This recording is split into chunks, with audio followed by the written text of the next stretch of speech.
আমরা কি একদিন পৃথিবীর বাইরে বুদ্ধিমান প্রাণের খোঁজ পাব?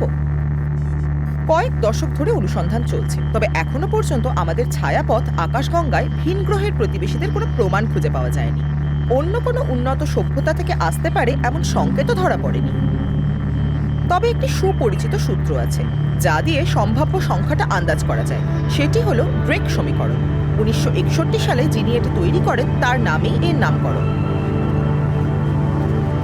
তাত্ত্বিকভাবে এই সমীকরণ বোঝায় আকাশগঙ্গায় কতগুলো উন্নত সভ্যতা থাকতে পারে যাদের পাঠানো সংকেত আমরা ধরতে পারি। এখানে 7টা ভেরিয়েবল কাজ করে। চলুন দেখি। প্রথমত জানতে হবে কি হারে নক্ষত্র সৃষ্টি হয়। এটা অনুমান করতে পারি গড়ে প্রতি বছর আমাদের আকাশগঙ্গায় সর্বোচ্চ প্রায় 10টা নতুন তারা জন্ম নেয়।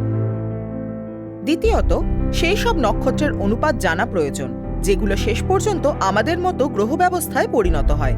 নতুন পর্যবেক্ষণ বলছে এমনটা অনেক তারার ক্ষেত্রেই প্রযোজ্য। এরপর জানতে হবে সেই সব সৌরজগতে কতগুলো উপযুক্ত পরিবেশের গ্রহ আছে, অর্থাৎ বাস করা যায় এমন গ্রহ।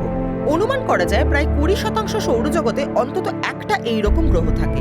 তাতে এমন তাপমাত্রা থাকে যা জলের জন্য উপযুক্ত, আর আমরা জানি জল প্রাণের জন্য খুবই গুরুত্বপূর্ণ। পরের অংশটা আরো কঠিন। পরবর্তী ভেরিয়েবলগুলোর জন্য কোনো তথ্য নেই, শুধুই অনুমান। এই সম্ভাব্য বাসযোগ্য গ্রহগুলোর মধ্যে কতগুলোতে সত্যিই প্রাণের উদ্ভব হয়েছে সেই অনুপাত দরকার। এরপর কতগুলোতে সেই প্রাণ বুদ্ধিমত্তা অর্জন করে সেটাও জানতে হয়। তবুও হিসাব শেষ হয় না।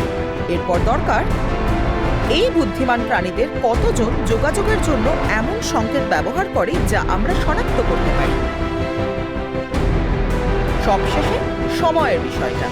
একটা কাল্পনিক সভ্যতা কতক্ষণ ধরে এই ধরনের সংকেত পাঠাতে পারে?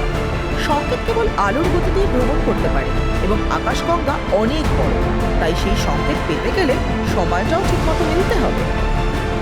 ড্রেক সমীকরণে এমন অনেক ভেরিয়েবল আছে যেগুলো শুধু অনুমানই করতে পারে, তাই এটা নির্ভুল হিসাবের চেয়ে বেশি একটা চিন্তার অনুশীলন।